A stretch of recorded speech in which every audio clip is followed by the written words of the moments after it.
This is Breaking Down Security, and I am Brian Brake.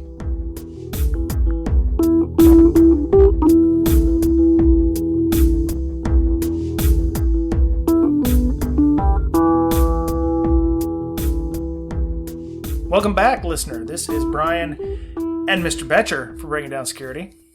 What's up, Brian? Hey, not much. Miss Amanda, Miss Berlin is not here this week. She's on vacation, visiting the House of Mouse in Florida. Yeah, right. I've seen some of her Facebook posts. She's actually there. I think she just got pissed off at you. Look, when she's on vacation, we can, do what we want. We can let her hair down a little bit, and so we can act naughty when she's away. So this is interesting for us, isn't it, Mr. Betch? This is probably our second or third show we've ever done during the day at work. We're skipping out on work so we can entertain people.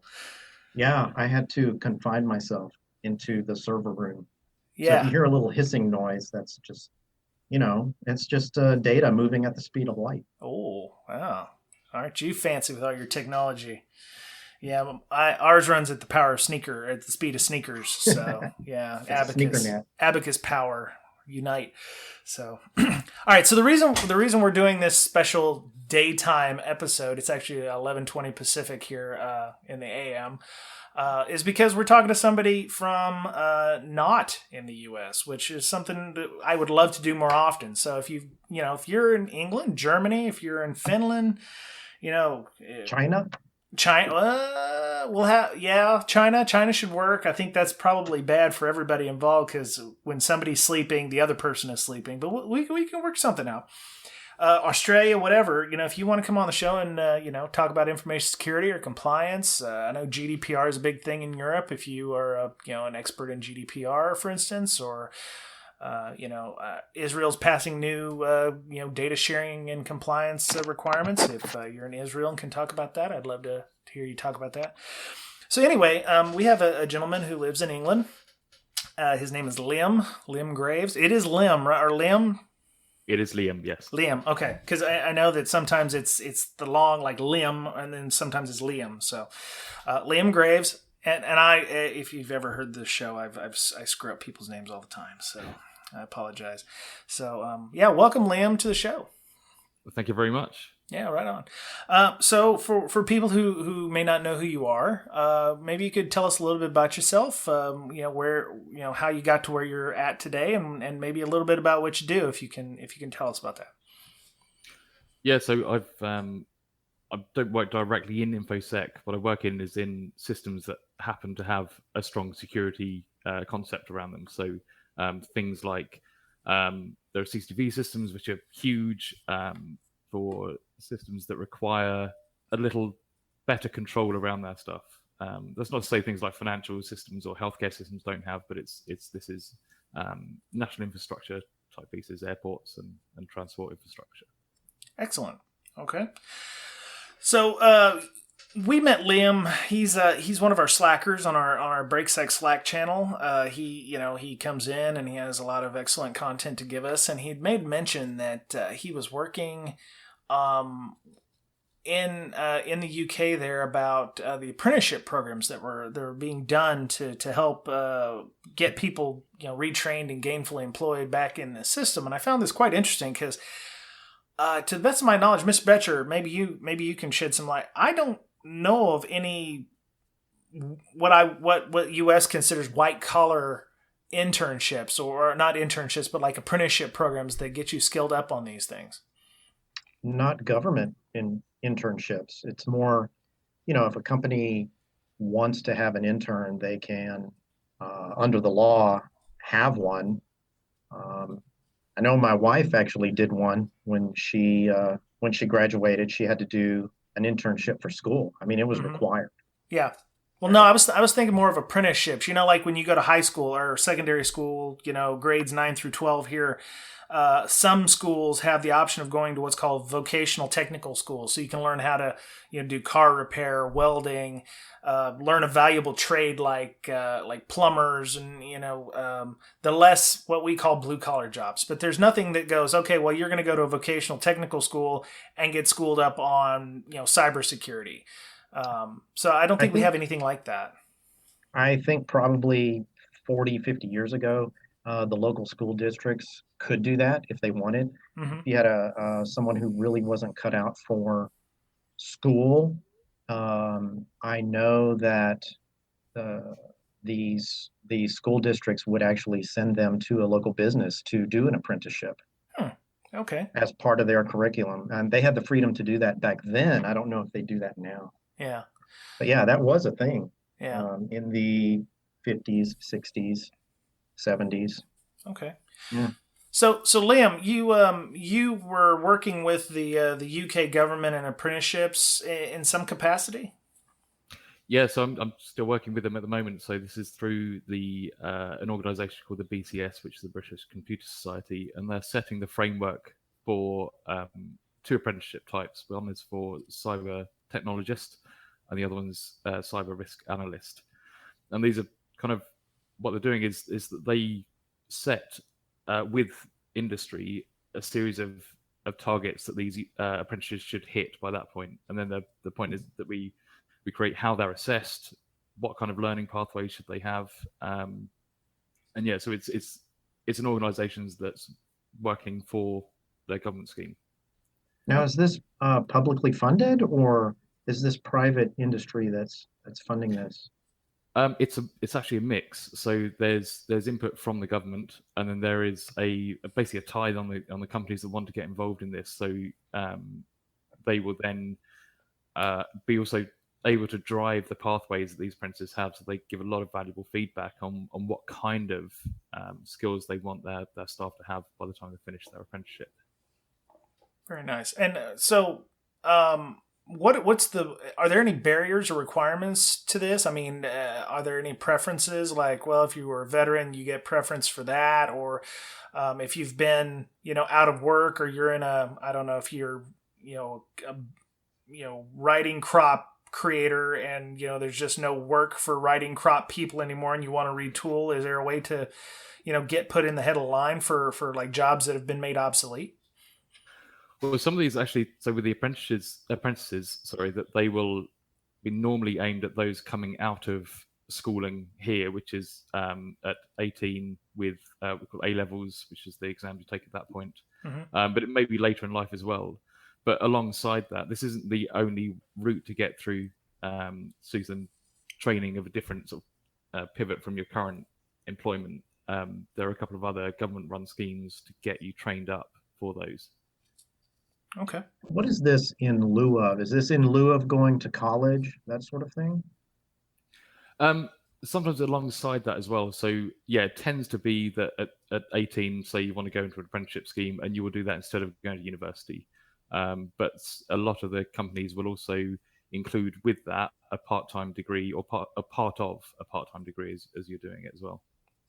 Is this faster than if you went to, say, a traditional 4-year college? I mean, we got some links down in the show notes here about, going to IBM's, hiring veterans and stuff like that. And, basically you go for 4 years and you get like an associate's degree and a certificate. And I'm like, well, wouldn't it be easier just to go to a 4-year school and get a bachelor's instead? I mean, does it cost less to do the apprenticeship programs than it would to go to a college? So it's going to cost much less because you're not going to pay anything. You get paid for doing the apprenticeship. Oh, okay. It's going to take longer though. So apprenticeship typically at this level is 3 to 5 years, depending on how fast you want to track yourself through that, or how fast the company will take you through that as well. Okay. It may include a part of a degree as well, but then that'll be part-time, in which case a 3-year degree here would take 6 years to do part-time. Right. Okay. So you've got something down here in the show notes about Bloom's taxonomy, and apprentices at this level will use levels 1 through 3. Is that what is that specifically? So Bloom's taxonomy really goes from between just remembering something to the point where you're a lead in that, an industry leader. So right. levels 1 to 7. So the apprenticeship covers levels 1 to 3, which is being able to remember something, to understand why something is chosen, which is level 2, and then 3 is given an opportunity or say an example, which of these things would you use and why would you use that? So it's getting them ready to be able to understand in the workplace what you would have in front of you to decide how to do your work. Mm-hmm. Okay. This is interesting. I haven't read over this Bloom's taxonomy. It sounds like something that we would normally go through at our own organizations, and where you start out at the very bottom, basically like the mailroom, and you're supposed to work your way up to senior manager or whatever. In this case, it'd be like you being the most junior IT guy, and then moving up to like the CISO or the CSO roles in an organization. Yeah, exactly that. So it's just working up through those levels as you go. You said it uses levels 1 through 3. That's it. You're talking 3 to 5 years of just going from remembering what these terms mean or whatever, and then applying those concepts. Yes, you'd expect someone to exit this to be at the kind of technician level that they're able to, given a set of work, can go off and do that and understand what they're doing and how they're doing it. So you mentioned risk analyst. What would after coming out of this program, what would a risk analyst be able to do? So you've chosen the one that I'm not doing, so I'm currently working on the other one. So that's the one I don't have too much information on. Well, let's talk about the one you are going through right now, and what are they expecting you to get out of it at the end of the session? So the one I'm working on is cyber security technologist, which is getting your hands on the kit, which is why I was interested in that one. And it's to have, like I say, sort of technician grade towards the end of the apprenticeship, being able to go off and do that work. So you would have a look at, you would understand what an IPsec VPN is and how it's used, and with the extra training that you'd have, because this is not just training in there. This will be, you'll do 4 days a week in a job. Mm-hmm. So you'll be hands-on with the equipment, with other seniors guiding you through this stuff. So you should be able to understand what an IPsec VPN is, how it's applied, and how you should choose the various options within that. Okay. So that sounds a lot like things like certifications like Security Plus, or maybe some Cisco level courses like CCNA or CCNP. How do those certificate programs differ from the apprenticeship programs? Is it just in the fact that you're actually getting paid to do the actual work? So in addition to, because we get certificate programs that say, oh, well, now I'm a CISP or whatever. And it's like, well, you don't have any experience to go with the CISP. You do have 3 to 5 years of experience to get your CISP, but you don't have any practical experience with regard to that. Is the apprenticeship a plus because it gives you, 3 to 5 years of practical experience along with the certification or the degree that you get? That's exactly it. So you get the apprenticeship, which is a nice bonus to have in your CV, and then alongside that, you have been working in industry for 3 to 5 years, and that's a lot to be said for that, for someone then going to find other employment or going for a promotion within that company. Yeah, I guess along with it, you before Mr. Betcher and everybody got on, we were talking about job placement. So I assume that the apprenticeship programs also do job placement, or like you said, if the company that you've been working with for a while likes you, they're probably going to hire you on anyway. Exactly, yeah. So I did an apprenticeship years ago for British Aerospace, and I was offered a job. Once I finished that, I did go off and take another job, but they were expected you just to carry on where you were. So it's quite a nice transition without having to worry, I'm going to finish this course and then have to go and start job hunting. You're pretty much good to go. Mm-hmm. As long as you're worth your salt, right? There is that bit, yeah. Okay. So go ahead. Oh, you're gonna okay. So if you went through a regular degree program through a college, how so in the U.S. it's like okay, I've got a degree. If your prospects may not be very good. What are the prospects like for somebody who comes out of a 4-year college degree in the UK or elsewhere? I mean, are you expecting to find a job there? Or are you going to have to go abroad into the rest of the EU to find positions? I mean, what is the job market like for people who are going for more technical degrees? There are a lot of opportunities, but that's not to say there are a lot of positions, and that's what I mean by that is there are graduate schemes that companies will run in that you won't be earning a huge amount, but what they will then do is then take you out of your degree and run you through the next 2 years, maybe moving around in the business, trying to find a spot that you like, and that's one of the things to do with apprentices as well, is that you won't be in the same desk for 3 to 5 years. You'll have moved through different departments, preferably. With graduate schemes, that's what they tend to do. You maybe 3-4 months here, depending on what your fit is, and the intention there is at that point you're normally a loss to the company, but what you're looking for is retention of those people afterwards.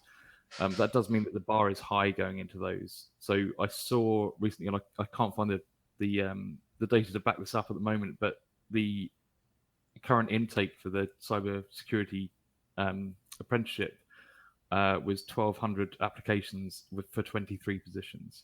Wow. So there's a big disparity between what's available, and that's really just kind of gearing up for those things. But within graduate schemes, there's still that appetite there, but a lack of positions. Okay. Damn.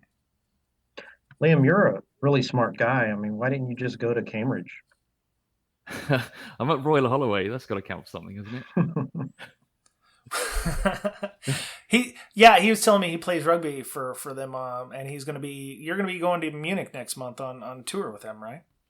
I play rugby for King's College Hospital, and I'm off on tour next month. It does sound like it's something really official, and we're going to go off and play, but it is 30 guys are going to spend 4 days with a lot of beer and one game. That's it. Well, there's a lot of beer, so there's that. Yeah. You got that going for you. German beer at that. So in Stein, so full liters. There you go. So, all right. So when you're working, you said you're going to school part time. Do you actually go back when you're taking courses in addition to your work, and do you have to discuss like work experience and do you get overseen by somebody outside of the workplace that makes sure you're actually a good fit for that organization? What happens if you're not a good fit for the current place you're apprenticing with? Can you move to another place? That's more difficult. So for apprentices, they have an assessor who'll be looking at their. It's fairly light touch, because really the training and the guidance that you get from the company is guiding that. The assessor's there just to make sure that everything's on track.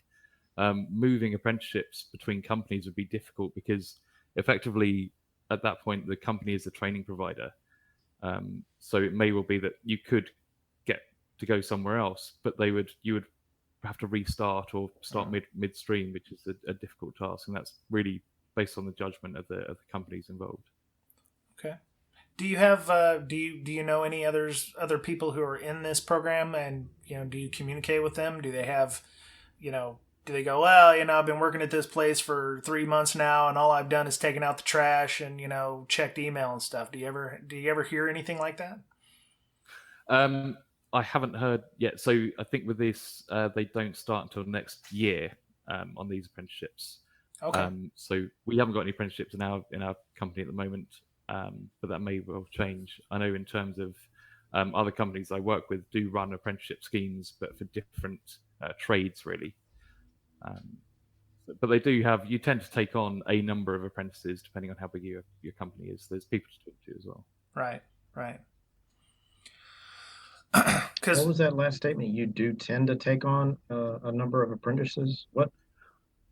That's in terms of other companies. If they're large enough, they'll take on in a year maybe 3 or 4 apprentices for a particular trade. When I was at British Aerospace, that was there was maybe 30 odd people that came on in any given year, and I was in software engineering, for which there were 3 apprentices at that point. So is it like a percentage of the number in the company? So if there's 300 people, they'll take 10%, or they'll take 1%. It's entirely up to the company that does that. So the companies that get involved, the likes of BT, some of the defence industry guys, these will then determine what their best fit is. What are they looking to do in 3 to 5 years' time in terms of positions? Okay. What's the incentive for companies to do this? They then get a good fit in 3 to 5 years for an employee. So they'll be able to guide those in the right direction, oversee what they're doing. They know what they're going to get at the end, and you'll know whether you're a good fit to hang around after they've done with it as well. Yeah. See, but they still have to pay like a salary, right? Yeah. So apprentices are a paid position. So, Yeah. But they're still doing work. So it's not all training. You're 4 days doing work, which may be menial tasks. I did some horrendous, boring code commenting and code reviews when I first started. But then that's pretty much all I was good for at the time. I remember on the first day I was thinking I'm going to be working on the best stuff ever, and it's not. You're going to be starting sweeping floors, moving up. Yeah. But do you get paid crap, or is it a decent salary? It's not great, but then you're getting that training. So I don't know. I can certainly look it up and put it in the show notes of what the kind of levels of pay are for those, which would be worth knowing. They're not terrible, but they're not great. Yeah. So okay. So you, as the apprentice, have to maintain specific standards. What, if any, standards do the company have to maintain? So it's the company's commitment to put this apprentice through that scheme. I don't know if there are any punitive measures associated with that, but it's in the company's best interest to make sure that you get the right person at the end of the scheme. Sure, and I guess if you got a reputation as a company that you don't train your people, the apprentices correctly, or the apprentices, I would assume there's some kind of exit interview or something if you decide to not stay with that company, of why you're not staying with that company, because they've invested 3 to 5 years in you, and you're like, well, I just don't want to work with you anymore. Well, there's got to be a reason for that, right? There is, and you are an employee at that point, so you're not just sort of an unpaid intern. So there's that whole kind of company support and HR support around that as well. So they want to know if you're unhappy, what's the issue? Can they resolve that? If you're going to leave, okay, that's fine. Is there something we could have done? Something you could have done? And then it's a learning experience for them as well. Yeah. So you're more than like contract employee, but you're less than what they would consider to be a full-time employee when you're an apprentice. I think legally you're covered as a full-time employee. Right. So. Okay. So you get like all the benefits, insurance, just as if you were an FTE. Absolutely. Yep. Okay. Excellent. Is there a test at the end to kind of demonstrate your knowledge? Like this company actually taught you something?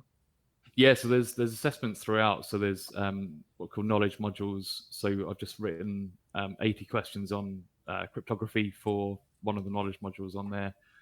So throughout your apprenticeship, you will then go, I'm ready to take the one on cryptography or the one on applied security or regulations. So there's those tests, which I think there's about 7 modules.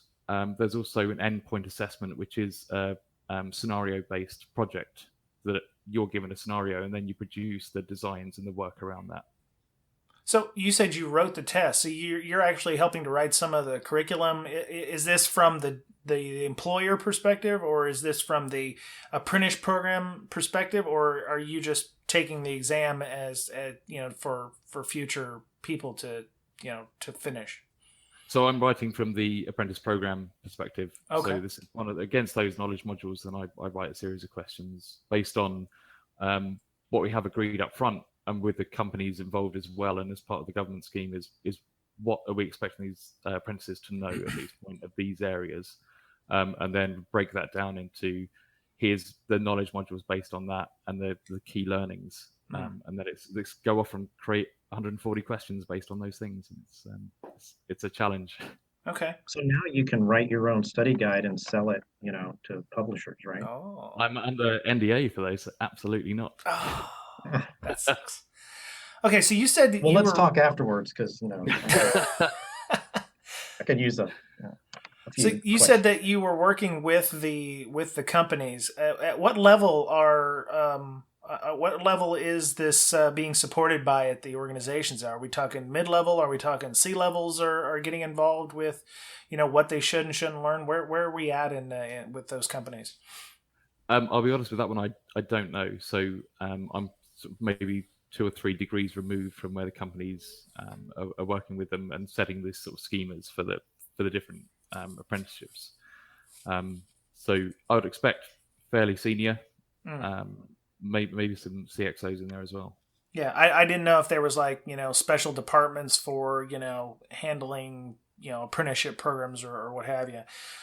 So these companies, are they like mom and pop organizations? Or are we talking like, I know you said British Aerospace for one. Are we talking like Microsoft and the Googles of the world? Or are we talking, mid-level type organizations like Fortune 500s? Yeah, so it's entirely up to the company to get involved. So they register an interest and get involved with that. So it's between sort of like the smaller companies are in there as well, and some of the global ones are there. So likes of Atkins, which are a consultancy. Arup, I think, have got some as well, which is another design consultancy. BAE Systems, which I'm not allowed to call it British Aerospace anymore, it's BAE Systems. Okay. They're there as well. BT, which is a huge telecoms provider. Vodafone, all these other ones that just... Can foreign companies get involved in this as well? So you go overseas to do your apprenticeship? I don't know how that works because part of the salary that's paid to the apprentice actually comes from government funding. So I can certainly check and put that back in the show notes as to who can get involved in those. I think some of the apprenticeship schemes, like the framework around it, are exported just on whole. So if another country's government wants to support that, then they can still do that. Mr. Betcher, you can't move there. It's going to take too long for you to become a British citizen for you to be able to join. How long does it take? No, I'm just kidding. So back to the study guide. I mean, how does a company know that they're training, their apprentice on the right things in order to pass these, say, quarterly or annual tests? So we'll have agreed the syllabus up front. So it's being questioned on specific things. It may well be types of encryption. So I only keep coming back to that one because I've just done it, so fairly well versed in that. Is to understand the differences between types of encryption, that kind of thing. So if we know that, then I know that the question should be, what are key differences between symmetric and asymmetric encryption, and I'm expecting the apprentice to know that. Yeah. So I'm wondering. Asymmetric encryption is magic, right? You say 12, and I say 3, and the answer nobody can guess. It's like magical. That's the idea, right? I can write down how the Diffie-Hellman key exchange works if you want after this. I'll do it on paper for you. There you go. Yeah. So what turned me onto this whole idea of the apprenticeship thing was I read a story, and we've got it in the show notes, about IBM hiring 2,000 veterans to expanding tech training schools. They started this. I don't know when they started it, but they have a P-Tech school that they use, and they're letting students get a high school degree and associate degree in science and technology in as little as 4.5 years. Now, I read this and I'm like, well, okay, I can go to like we mentioned before, I can go to a 4-year school, get a bachelor's, and in 4 years, if I'm going regularly. Apparently, there are. IBM has these in 6 U.S. states and in Australia as well, and they're planning 20 more in the U.S. So they're hiring 2,000 military veterans, which is great because I find that some veterans don't know how to translate what they did in the military, and this is probably universal all over. They don't know how to translate that into other fields or other ideas. So it's good to be able to move that along. We have over here, I don't know if we can call them apprenticeships. You mentioned interns, Mr. Betcher. Google and them, they do internships over the summer where people are getting paid a ton of money with the idea that I guess they can get hired later on. We don't, and, we talked about not having, we don't have vocational schools. A lot of the schools around here, at least in the Seattle area, are having after-school programs where they're learning technical skills, but they're not going and working in a company. I wonder about the feasibility of something like this, where we have more trade schools where people can go and get the necessary training. Because this would be great. I mean, for people who need to retool, or people who are working in, say, industries that are going, the way of the dodo, like coal or oil and petroleum, where it may, depending on who you are, those technologies are moving more towards greener technologies. I think for our aging population need to retool, I think an apprenticeship would be a great idea. Well, my advice would be, what do you do between 7 p.m. and 2 a.m.? Right? True. Are you improving yourself? Are you really putting your work in? That sort of thing to better yourself. Yeah. Yeah, that's what I do. Yep. Yeah. So how many hours a week do the apprentices work at their job? Are they also working at the company and then going to school during the day? Is it evening classes and nights and weekends, that kind of thing? How are they balancing the need to go to school along with the need to work? Because that would be the other thing I was thinking about. Well, corporate environment is 8 to 5 usually. You're working part-time, so you may work 20, 30 hours a week, so you can at least get some benefits. How does it work over in the UK with the apprenticeships in that respect? Yeah, so they would either go for what we call a day release. So they do four days out of 5 in the office and Right. 1 day training, or they do a block mode where they do a week's worth of training here and there, which works better, I think, because if you try to learn one particular module over a number of weeks, and that's only 1 day a week, that's going to be a struggle to retain that knowledge. Oh, yeah. So the intention is really have five days in a row, do your training, get out. And that also reflects the level of learning that, Brian, you mentioned earlier about the levels 1 to 3. Is the expectation is that you could learn that module in 5 days of very focused learning. Yep. Obviously, they're encouraged to do some outside learning as well, but that's down to the individual apprentice. That we give them as much training and guidance in that area as possible. If you want to go and read some RFCs, or you want to go through Wikipedia, or you want to go through some cyber courses, go for it. That's exactly the kind of thing that companies would appreciate come the end of the apprenticeship as well. So, Liam, what made you want to get into the information security field as it was? I think I'm here accidentally. So I'm not. It's what I've said before. I think in one of the other Slacks about I'm not red or blue team. I'm the bit in the middle really that goes. I will make the system as tough as possible. So my job is to make the blue team's job as easy as possible and the red team's job as hard as possible. Nice. Sometimes that doesn't work out. I've got pen test reports. I've got on paper reports come back. I'm not the best in the world, I'm afraid, but point me to someone who is. But yeah, that's where I sit really. Yeah. So at the end of the apprenticeship, what kind of job are you looking to land in regard to information security? The idea is to open those out as much as possible. So it's really reliant on what you're going to gain. So we've got a benchmark of learning that you're going to gain from the apprenticeship, and then there'll be the guidance that you get from your company. If the company needs, if it's an NCC, it may not be that, but I'm just dropping that in there. So if it's a pen test company and you're going to want to end up with penetration testers.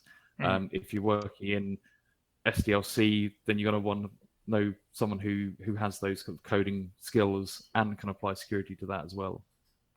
Okay, so it's not like, no matter where you end up, you're going to start out, once you graduate from this, if you were working for consultancy or, it didn't matter, you were going to start as entry-level syslaw, system analyst or anything like that. If you're working with a consultancy, you could be, junior pen tester or something. Yeah, the idea of these is to give you a framework to build a career around, to give you some introduction into what's available out there. I know when I first started in the industry, I know I wanted to get into software engineering. I just didn't realize what was out there and what kind of things were available. People are doing firmware, they're doing. I did some work on voice encoding for cockpits as well. I didn't know that was a thing that people do, and so it's that exposure of what the wider world looks like. Yeah.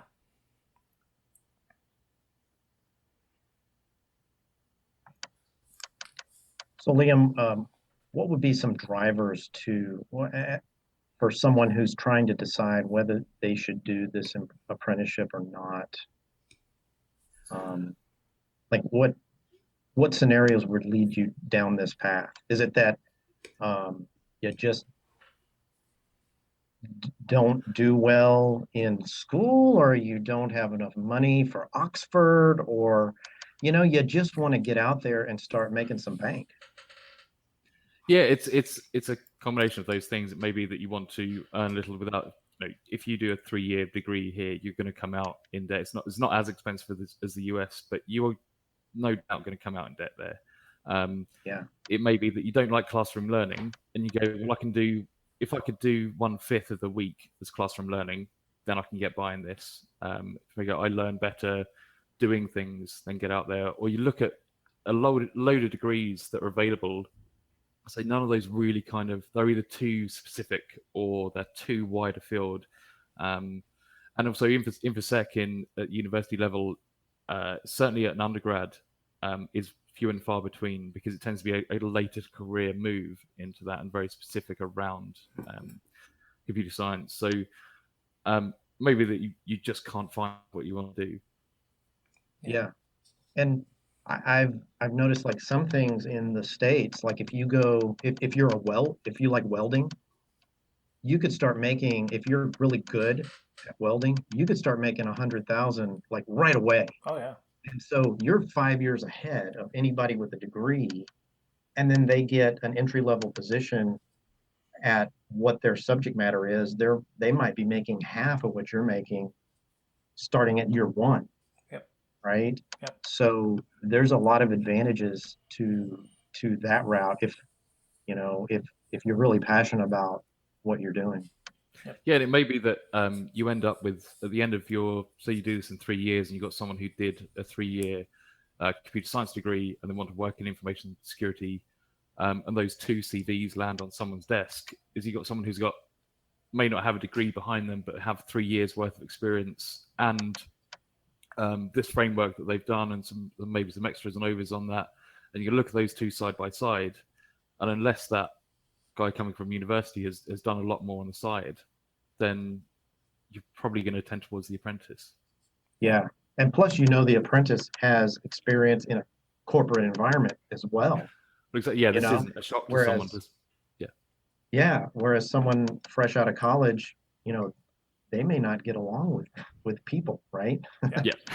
So, okay. So the apprenticeship puts you in a company, and let's say you don't stay with that company and you want to move on to, say, another corporation. How does somebody who's gone through this apprenticeship go to another company, and that company may not be involved in the apprenticeship program? How did the skills that you've learned there translate to the new company? I mean, can you say, well, because I mean, obviously if you get a CISP or you get a CISA or you get a regular certificate, when you go from one company to another, that translates fairly easily. But if you go, well, I've done this apprenticeship program, they're like, well, okay, so you've done the apprenticeship program. What does that mean? Yeah, so I'd say for these ones, they're fairly new, so they're not as widely known. But the idea of apprenticeship is, and so if you're moving from one company to another, they're things that can easily be checked. They're well understood and well respected as an achievement that someone's done. Okay. Because I mean, another company that doesn't do this may go like, well, that's like going through sexual harassment training. You've done your time, you got your fancy little piece of paper.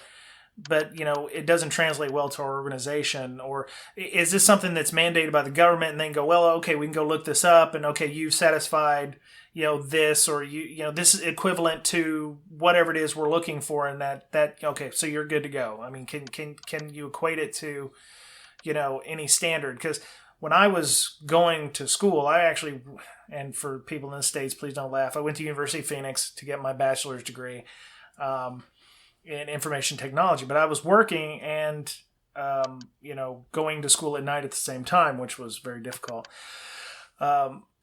A bachelor's degree is going to translate well across any industry. I just wonder about, since you're saying this is very new, that it may not work unless you go and look for another job at a company that's also working in the apprenticeship programs. So you're stuck in an ecosystem of companies that know about the apprenticeship versus, well, you may have this really nice job over here, but because this company here doesn't understand the apprenticeship program, or you have to explain it to them during the hiring process, it may reduce your chances of being hired by somebody who, say, has a 4-year degree.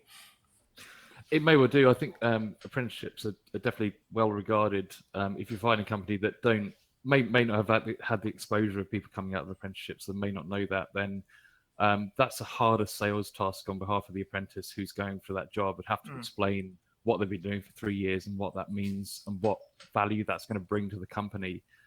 But no, they're well regarded. Cool. Excellent. Is there any guidance or incentives for companies to keep their apprentice on track? I mean, if they could just say, I've got these 3 guys, let's just have them manually look through millions of lines of code looking for the millennium bug, and because we need somebody to do that, and we'll just get them to do it, even though they're not learning anything, right? Well, they've got these endpoint assessments they used to do. There's the assessor that's looking after them, that they will need to kind of hit those beats throughout their apprenticeship. It'll be unfortunate for the company should they get to the end of the apprenticeship and they haven't hit that because of not because of lack of application from the apprentice, but because of lack of support from the company. And in which case, everyone loses out there. So what does the company gain at the end of that? It's they have millions of lines of code read and made sure that the millennium bug isn't in their code. That's what they gained, right? At a reduced cost.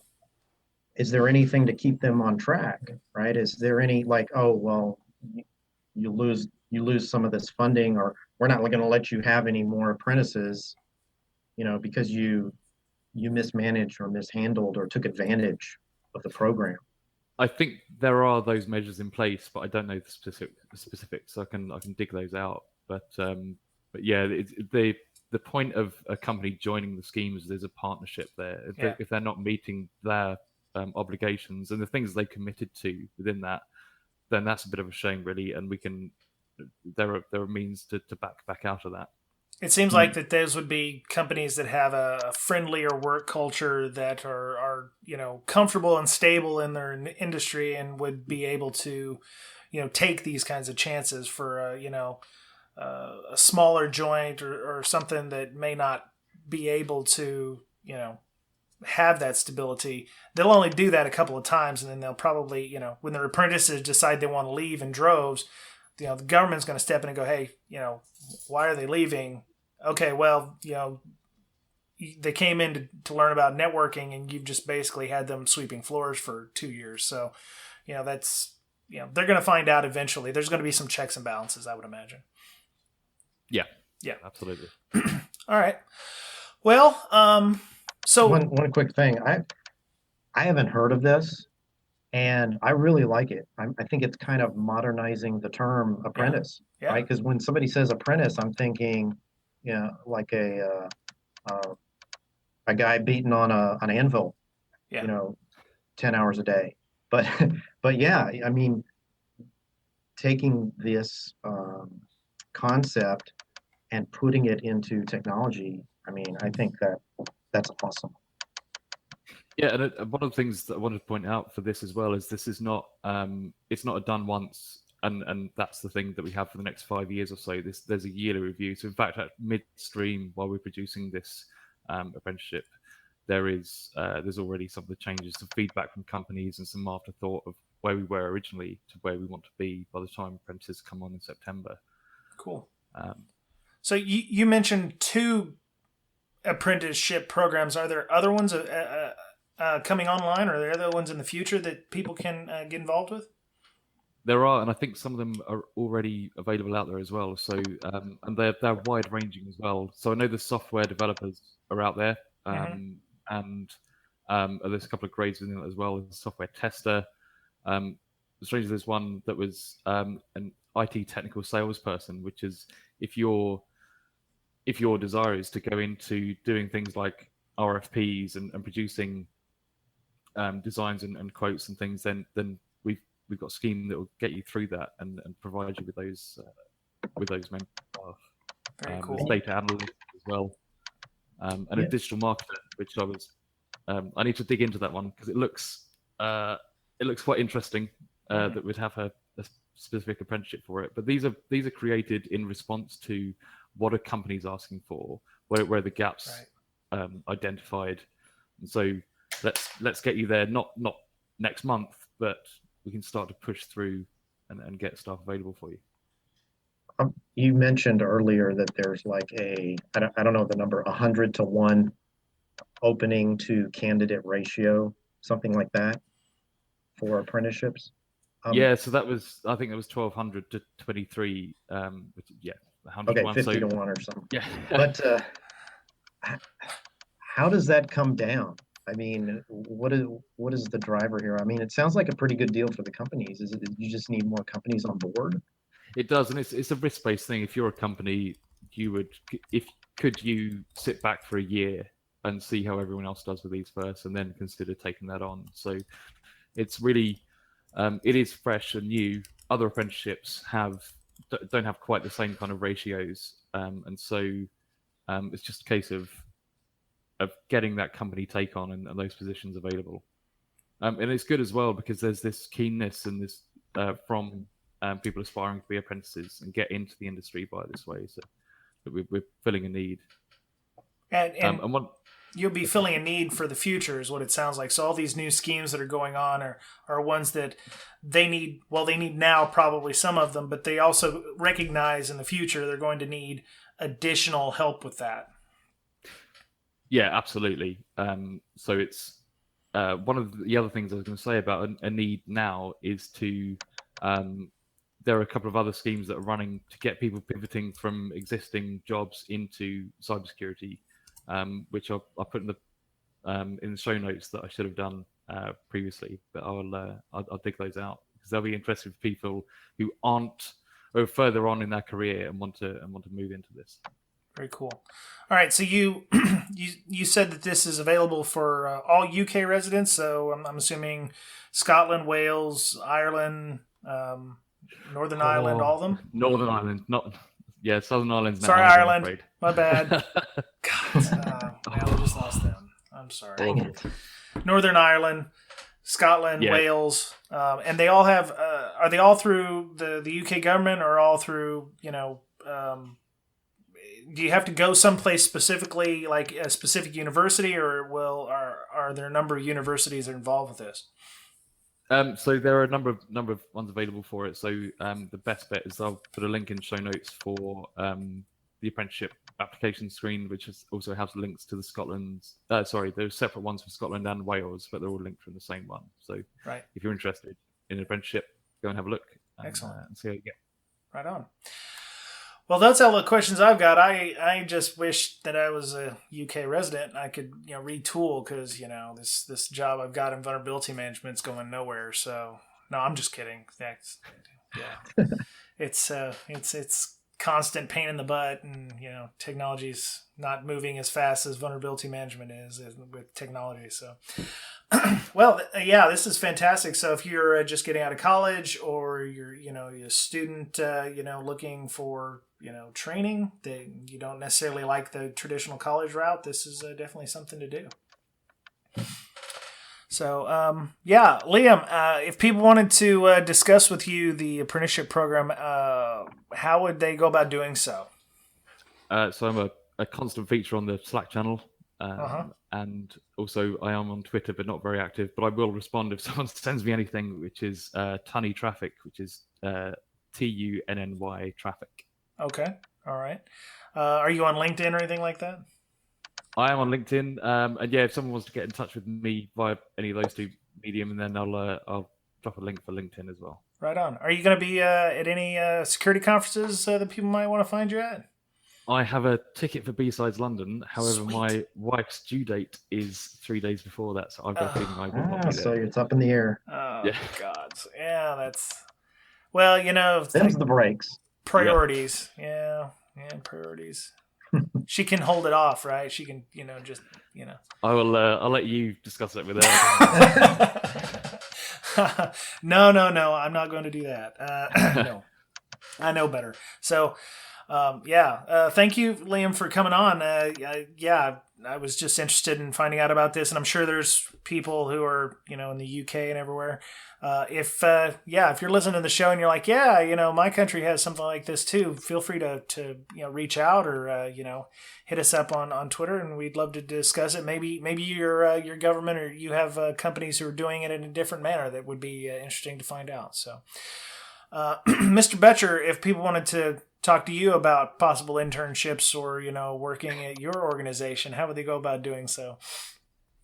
You can reach me on Twitter. I'm at BetcherPwned. I also have a presence, albeit less than Liam, on the Slack channel. Much less. Yeah. You like to hang out in the malware. Let's go there. I don't have as large of a presence, or not more of a presence than Liam, or yourself. Why don't you just say you work for a living and that you can't be on Slack all the time? Why don't you just say that? Of course.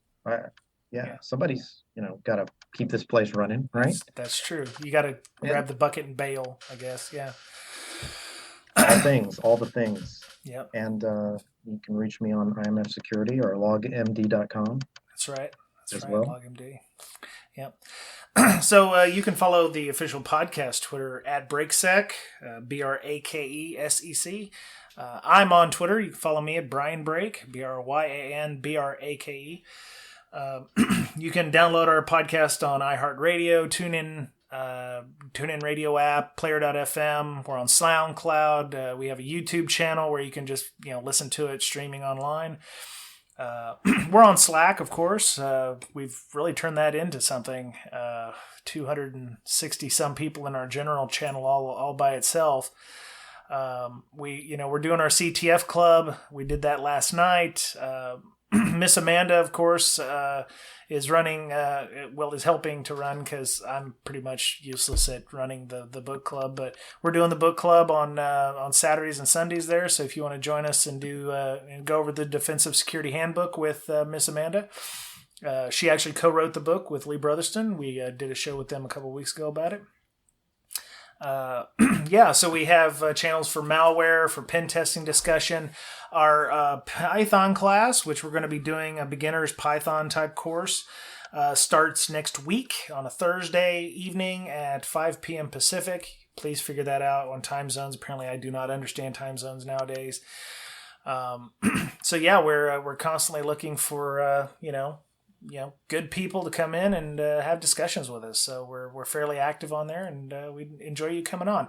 You can sign up at breaksec.signup.team. So if you go there, put in your username, the bot will send you an invitation and you can join us. So, Mr. Betcher, Liam, any other thoughts, any other thing before we leave? Yeah, I'll be at B-Sides Austin May 4th and 5th.